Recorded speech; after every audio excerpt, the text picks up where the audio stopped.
Moving on to the demonstration portion of this product.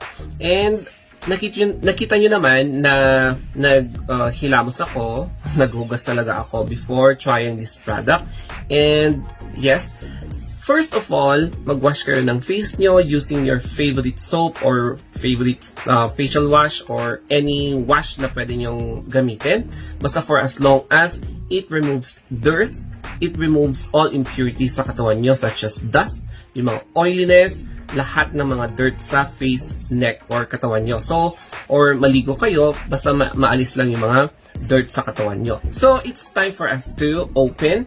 And ang importante kapag ino-open nyo ang product is you should find for the seal. Kung may seal siya, kasi kapag wala, baka na-open yan. So, ganito yung itsura ng seal niya. Ganyan. Plastic seal, hindi siya gaano nakikita sa camera, but it looks like this. So, ayan. Natanggal ko na. And now, we're going to open it. Ganito yung itsura niya. Napakasimple na cream. And kung aamuyin nyo, mabango yung amoy niya. Parang cream na cream talaga yung amoy niya. So, it looks like that. Parang cream talaga siya. Pwedeng pea-size kasi baka magkakaroon ka ng kulay. So, first of all, itest mo muna sa skin mo. Ayan. So, parang wala siyang additional na coloration. Ganyan. So, i-apply na natin sa face. Pea-size, pero I doubt kung pwede niyang mailagay lahat kapag na-apply mo na sa face. So, ganyan. Nilagyan pa yung hair ko. Wait. And then, dito sa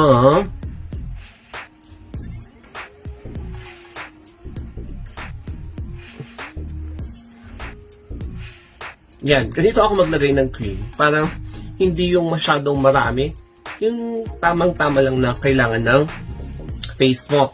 Tapos, para sa akin kasi, don't only concentrate on your face, but also concentrate on or consider applying it to your neck. Ayan, neck.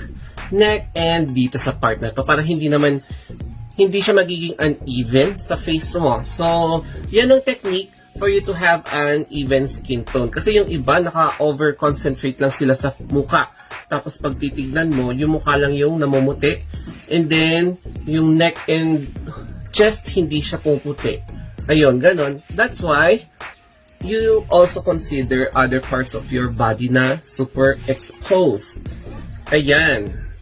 So, ganyan. I-apply mo na lang siya buo-buo. O, diba? Okay na okay pag ganyan yung gagawin mo.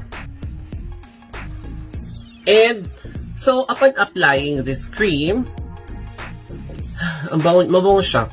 Upon applying this cream, I didn't even feel any redness, itchiness, burning sensation, inflammation upon applying it.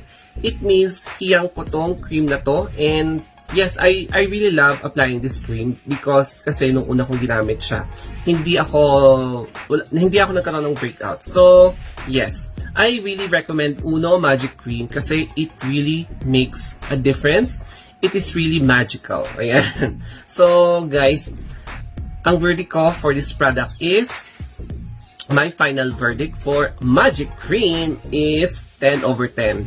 Yes, it is perfect score, 10 over 10. Kasi, hindi man lang ako nagkaroon ng discomfort after using this product. O, diba? So, ganito, even though may mga konting blemishes ako na nakikita nyo, especially if you're going to watch using an HD television, ayan, may mga blemishes kayo makikita sa face ko. Hindi naman ako kasing perfect ng perfect skin or glass skin. But at least, nabawasan yung mga pimples ko, acne, and acne scars. So, isa ito sa mga product na nakapag-reduce. And you can also mix this product if you're currently using rejuvenating set. Kapag after nyo nag-apply ng rejuvenating set, such as kapag after sa toner, pwede nyong isingit ito and then collagen cream. So, okay siyang isingit sa mga favorite nyong rejuvenating set or any cream na ina-apply nyo sa face. So, pwede nyo i-mix siya. Or after gumamit kayo ng serum, pwede nyo rin siyang isingit. Ayan guys. So, twice a day before kayo matulog and sa morning before kayong lumabas sa bahay, pwede nyo gamitin ito.